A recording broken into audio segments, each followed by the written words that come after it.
illustrated by Ellen Rooney, narrated by Kirsty Hudson, published by Orca Book Publishers. "Hurry up, Aaji," I tell my grandmother. I know she doesn't like being late. She rushes through her chores so she can change into her uniform, a bright pink sari. She checks her bag for her abacus, reader, slate, and chalk. She looks into the little mirror on the wall and freshens up the red dot on her forehead. Then I take her hand in mine and walk her to school.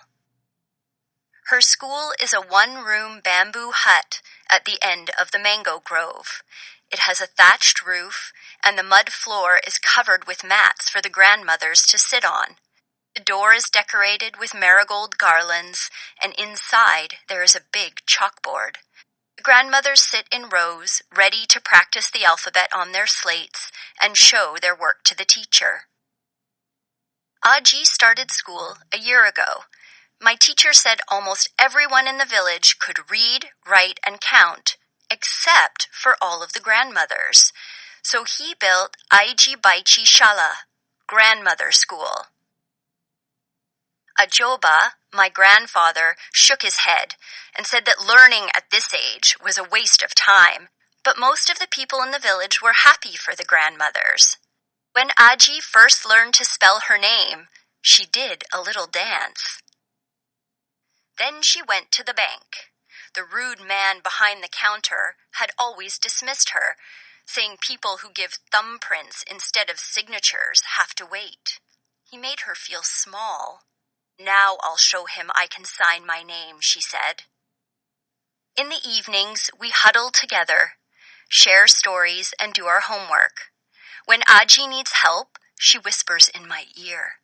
She doesn't want anyone to know she's having trouble. In 1 year at Aajibaichi Shala, she has learned the alphabet. She can read and spell many words. She is so proud that she can even add and subtract. One day, one of the grandmothers fell ill, and the others weren't able to pay attention to the lessons. So the teacher let the grandmothers worry and pray together.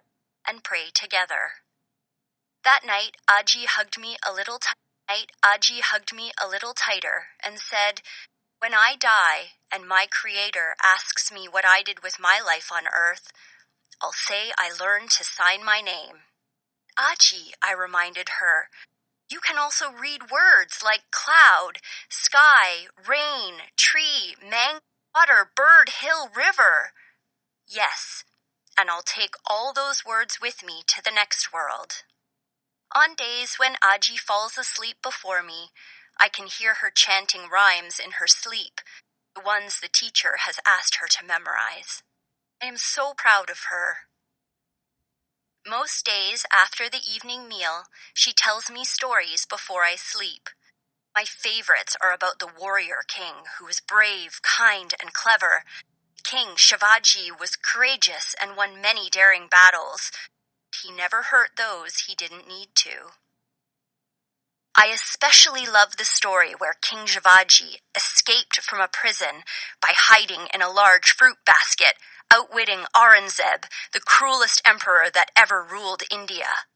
No matter what story she is sharing, Aaji always ends with the same line: "One day I will read you this story from a book." But not tonight. Tonight I have already drifted into sleep, dreaming of warriors and birds, numbers, and words. Author's note: in Fungani, a remote village in India, about 77 miles, 120 kilometers from Mumbai, there is a school just for grandmothers, the Aajibaichi Shala. It was the creation of Yogendra Bangar, a local school teacher, who wanted everyone in the village to be able to read and write. He built the one-room school and invited Fungani's 29 grandmothers to attend. The students are all over the age of 60, and the oldest grandmother is 90. Some of the women are hard of hearing, and some of them forget what they have learned, but they all come dressed in their bright pink saris. They are excited to learn. Their grandchildren walk them to school every day except Thursday, which is a prayer day. And for 2 hours in the afternoon, sitting in the scorching heat, they learn the Marathi alphabet, numbers, nursery rhymes, and new words. As children, these grandmothers watched their brothers go to school. As mothers, they sent their own children to school, but no one gave them a chance to go to school. In March 2016, they were given a chance, and they took it.